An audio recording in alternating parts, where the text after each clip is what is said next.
खादी ग्रामोद्योगच्या कॅलेंडरवरून गांधीजींचा फोटो हटवणं ही आपल्या देशात शोभनीय बाब नसल्याची टीका काँग्रेसचे नेते अशोक चव्हाण यांनी केली।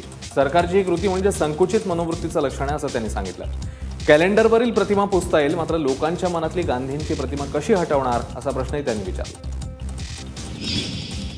ऊस वाहतूक करणाऱ्या बैलांवरील अत्याचार थांबावे आणि नियम अटी लादून बैलगाडी शर्यत सुरू करण्यात यावी या मागणीसाठी सांगलीमध्ये आंदोलन करण्यात आलं।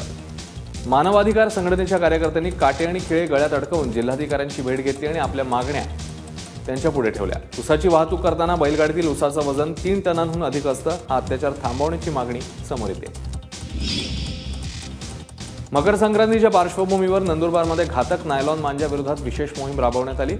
शहरामध्ये मांजाची विक्री करणाऱ्या दुकानांवर धाडी टाकण्यात आल्या आणि मोठ्या प्रमाणात मांजा जप्त करण्यात आलाय। हा सगळा मांजा नष्ट करण्यात येणार आहे। बुलढाण्यातल्या शेगाव अकोट राज्य महामार्गावर मोटरसायकलने जाणाऱ्या 2 व्यापाऱ्यांना बेदम मारहाण करून लुटण्यात आलं। दुचाकीवरून जाणाऱ्या व्यापाऱ्यांना खाली पाडून काठीने बेदम मारहाण करण्यात आली आहे। त्यानंतर त्यांच्याकडची रोख रक्कम आणि मोबाईल घेऊन चोरट्यांनी पोबारा केला। या हल्ल्यात मनोज राठी आणि आशिष राठी हे व्यापारी जखमी झाले। नाशिकमधल्या पिंपळगाव बसवंतमध्ये मुंबई आग्रा महामार्गावर लक्झरी आणि दुचाकीच्या अपघातात 3 युवकांचा मृत्यू झालाय। पहाटे 6 वाजण्याच्या सुमारास ही घटना घडली।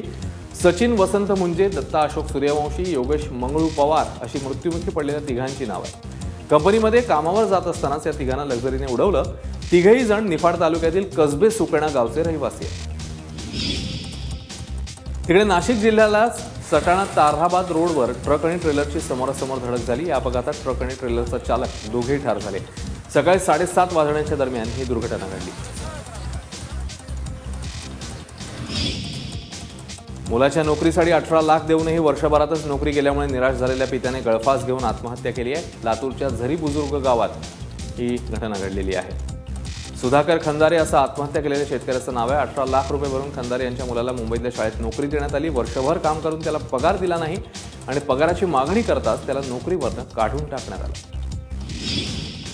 मनमाडमध्ये भालूर रस्त्यावर अज्ञात मृतदेह आढळून आल्यामुळे खळबळ उडाली आहे। प्राथमिक अंदाजानुसार या व्यक्तीची हत्या झाली आहे, दुसऱ्या ठिकाणी केलेली आहे आणि त्यानंतर त्याला रस्त्याच्या कडेला फेकण्यात आल्याचं सांगण्यात येत आहे। शिवाय ओळख पटू नये यासाठी त्याचा चेहरा दगडाने ठेचण्यात आलाय। पोलीस अधिक तपास करत आहेत।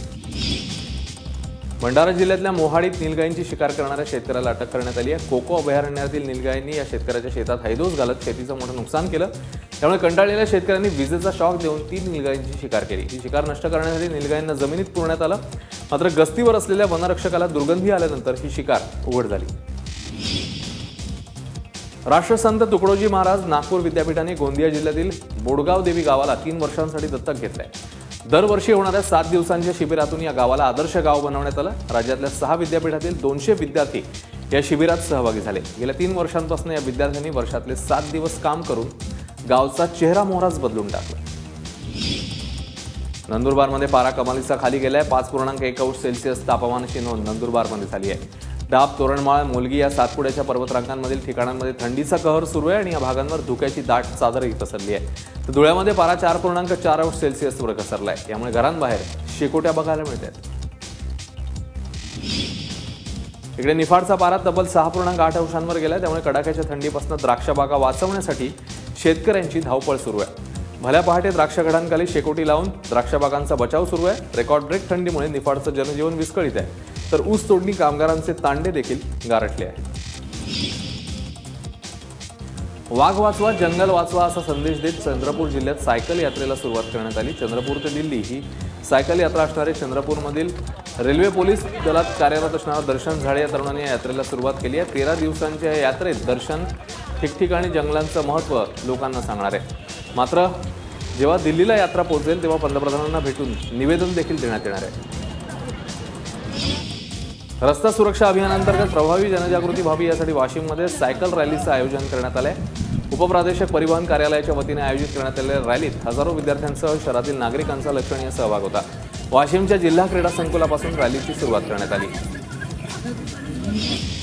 पंढरपूर तालुक्यातील भाळवणीमध्ये शाकंभरी पौर्णिमेनिमित्त दीपोत्सव साजरा करण्यात आलाय। भाळवणीतील पुरातन शाकंभरी मंदिरात जमन ग्रामस्थांनी दीपोत्सव साजरा केला। शाकंभरी पौर्णिमेनिमित्त देवीला पुरणपोळीसह विविध प्रकारच्या 60 भाज्यांचा नैवेद्य दाखवण्यात आला।